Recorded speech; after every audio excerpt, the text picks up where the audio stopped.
Halo teman-teman, ketemu lagi dengan gue Arman di channel Marble.com.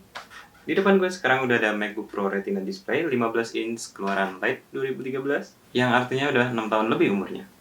Tapi apakah masih worth it buat dibeli di awal tahun 2020 ini? Yuk kita cari tahu, tapi sebelumnya bumper dulu.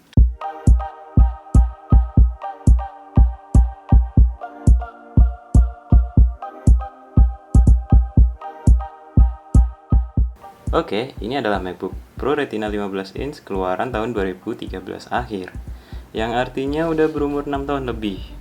Belum 7 tahun ya guys, karena ini di launching bulan Oktober 2013. Sekarang kan 2020 masih awal nih. MacBook Pro ini menggunakan prosesor Intel Core i7 seri Crystal Well 4850HQ dengan speed 2,3 GHz yang dapat di boost sampai 3 GHz. Salah satu high-end prosesor Intel saat itu. Kemudian RAM-nya di sini, RAM bawaannya udah 16 GB dan ini RAM-nya onboard jadi tidak bisa di-upgrade. Kemudian storage-nya ada SSD sebesar 512 GB dan ada VGA-nya ini dual, ada VGA Intel Iris-nya dan ada tambahannya yaitu Nvidia GeForce GT 750M sebesar 2 GB memorinya. Kemudian layarnya Retina display dengan lebarnya 15,4 inch, resolusinya di 2880 x 1800 pixel dan ditenagai dengan baterai 95 Wh lithium polymer yang diklaim mampu memberikan daya selama 8 jam untuk penggunaan ringan kayak mengetik dan browsing-browsing dengan menggunakan WiFi.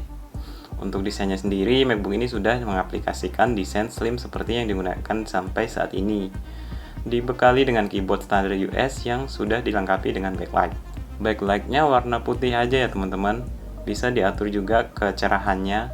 Diapit dengan dua buah speaker di sisi kanan dan kiri keyboard dan ada trackpad yang cukup besar yang memudahkan navigasi dalam menggunakan laptop ini. Untuk konektivitas, di sisi kiri MacBook ini terdapat port MagSafe untuk charging. Kemudian ada dua port Thunderbolt 2 dan ada satu USB 3.0 dengan interface Type A dan satu buah headphone jack 3,5 mm. Sementara di sisi kanan terdapat satu USB 3.0 dengan interface USB Type E juga. Kemudian satu buah port HDMI full size dan satu buah slot SD card reader full size juga. Sementara di sisi layar terdapat layarnya itu sendiri dan di sisi atasnya terdapat juga satu buah FaceTime webcam dengan kemampuan menangkap pada resolusi 720p HD.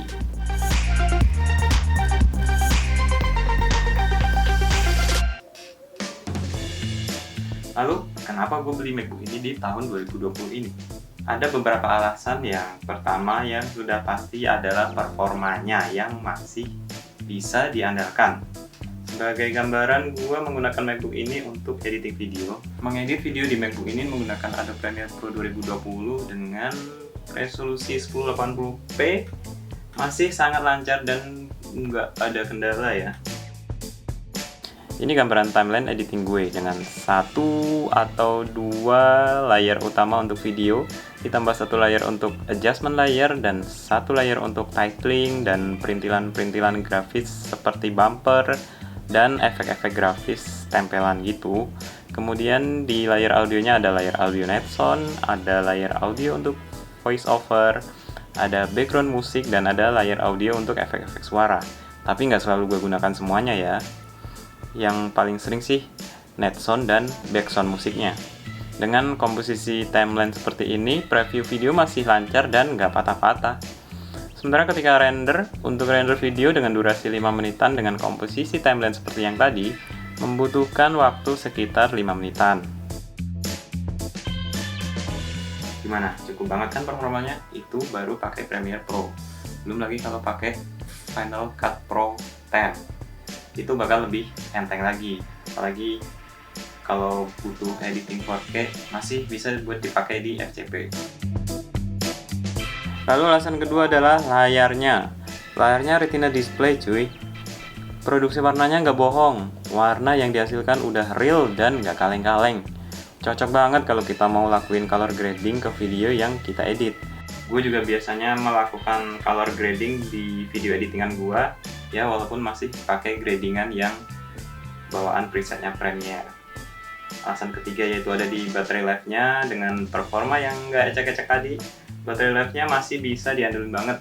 Baterainya yang 95 watt hour itu masih bisa diandelin banget.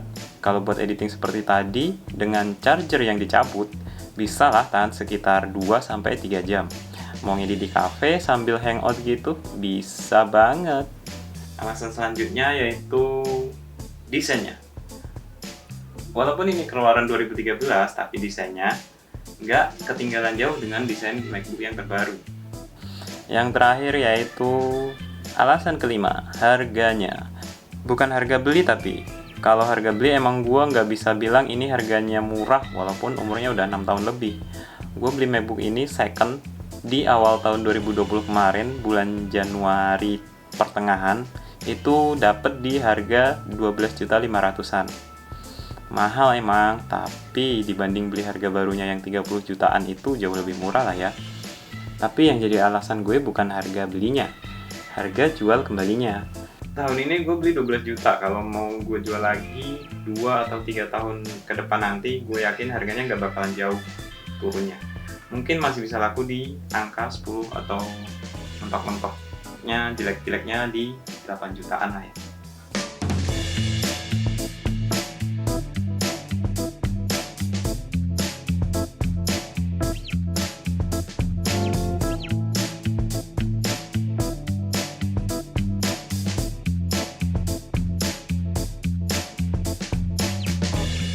Nah, itu tadi 5 alasan gue beli MacBook Pro ini di tahun 2020. MacBook Pro tahun 2013 ya. Kalau menurut kalian gimana? Masih worth it nggak sih beli MacBook ini tahun 2020? Komen pendapat kalian di kolom komentar. Atau kalau ada yang mau kalian tanyain mengenai MacBook ini, bisa kalian tanyain juga di kolom komentar. Gue akan berusaha buat ngejawab pertanyaan-pertanyaan kalian sebisa gue, karena sebenarnya gue juga new MacBook user karena ini adalah MacBook pertama gue. Jadi gue akan berusaha jawab sambil gue juga belajar pakai MacBook ini.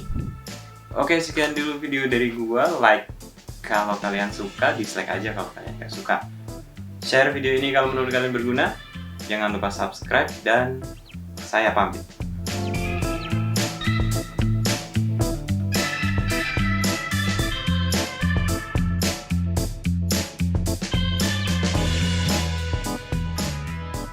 Kemudian ada satu USB 3.0 dan satu buah headphone jack. USB-nya pukul-pukul.